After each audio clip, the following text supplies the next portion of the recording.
Another gem from the Kong soundtrack. Chambers Brothers. Fantastic.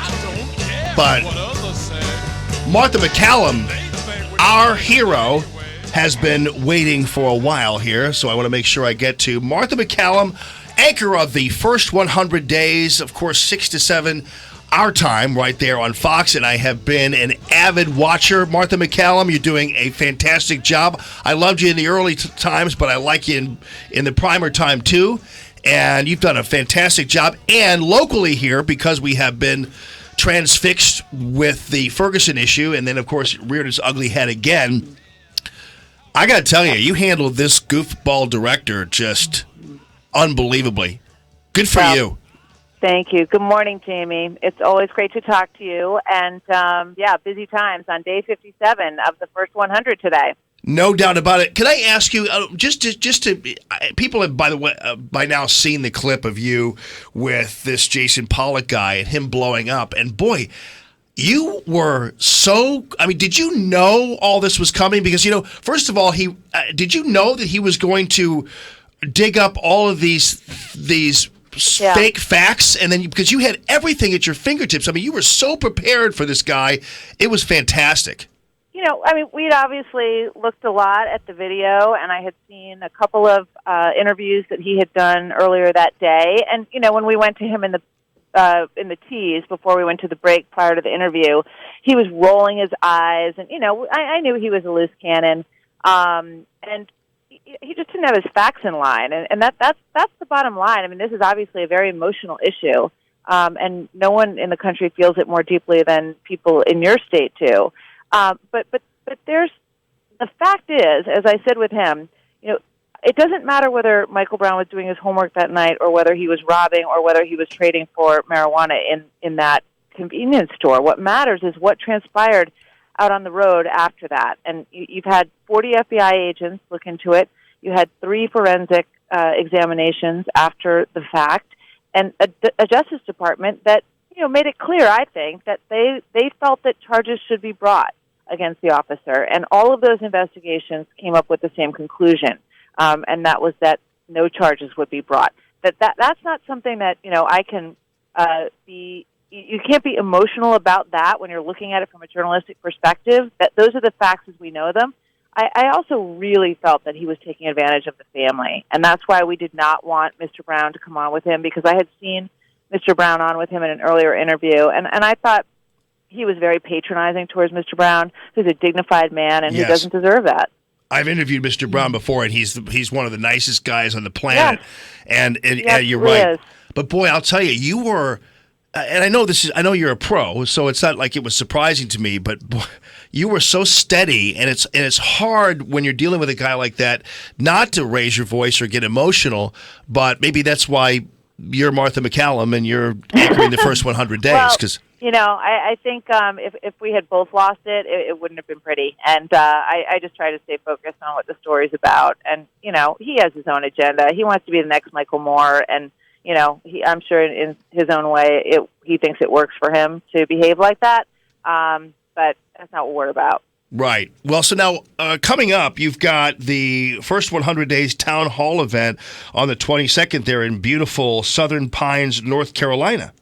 Yeah, it's going to be great. We're heading there next week. We did the first one in Florida, in Jacksonville, Florida, and this is something that we promised viewers when we started the show. We wanted to get out of the studio, and we wanted to go to the places where the election really turned. And we wanted to ask people there, mostly people who supported President Trump, because they're the ones who turned the tide in the election. So we're interested in whether or not they're satisfied with what they're seeing at this point.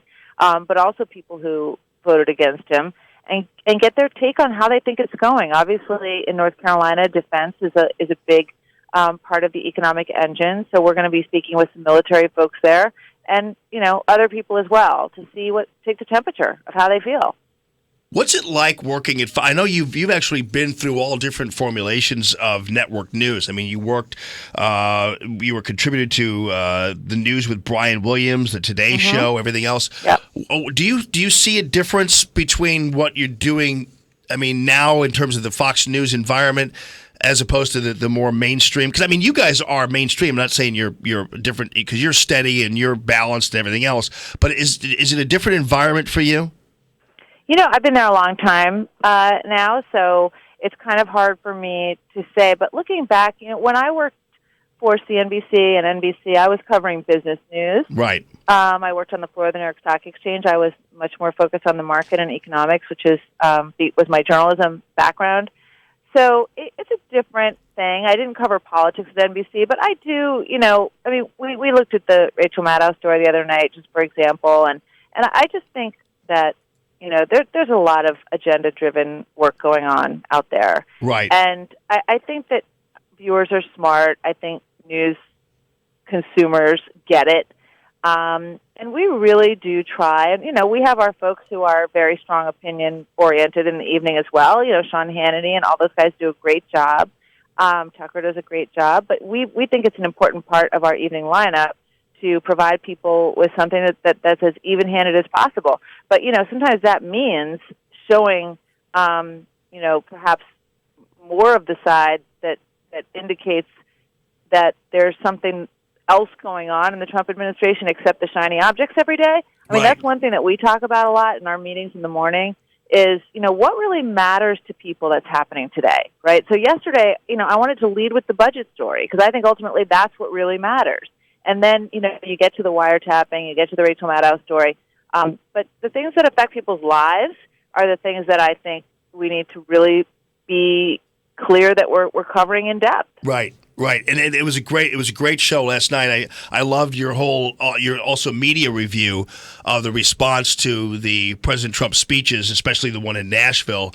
So I really appreciate that. It's interesting, right? I mean, to compare the dials and see how people who are watching the speech, how they reacted, and then to look back at sort of the instant media reaction, and it's often, just so different. Right. So the show is called The First 100 Days. So what happens on the 101st day with Martha MacCallum and that time slot? We'll see. I think we're now at day 57, so we're a little more than halfway there. It's funny. It feels in a lot of ways like we're on day 600. I know. The whole country feels like that, right? Yeah, right. But we've been doing it a relatively short period of time so far. And it's a great opportunity for me. I'm thoroughly enjoying looking at this moment in history. And, if we decide to keep doing something, we will. I'm just perfectly honestly, we haven't crossed that bridge yet, but we will. We will soon. Well, you've been great. And either way, I love working in the morning with Bill Hemmer, so I'm in a no-lose situation. I'd be perfectly happy to go back and work with Bill, but it's exciting to be working in prime time as well, which is a great opportunity. So, both ways, I'm going to be in a good spot. So that makes me feel great. They're both great shows, and I know you're a mom, too. How old are your kids? They're teenagers. Actually, I have my daughter's in college, and I have 2 teenage boys at home. Okay, because I have my 11-year-old in the studio with me today because it's spring break. That's great. And so Isn't that great? Yes, and I encourage your teenage, go see Kong.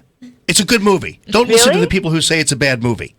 I just want to let you know. Tell your boys it's okay to see Kong. Okay? I will definitely this weekend. Thanks for the tip. You're the best. Martha MacCallum, thank you so much, and we'll see you not only tonight, but also, of course, Wednesday the 22nd for the Town Hall, the first 100 Days Town Hall event there in beautiful North Carolina. That is 6 o'clock our time.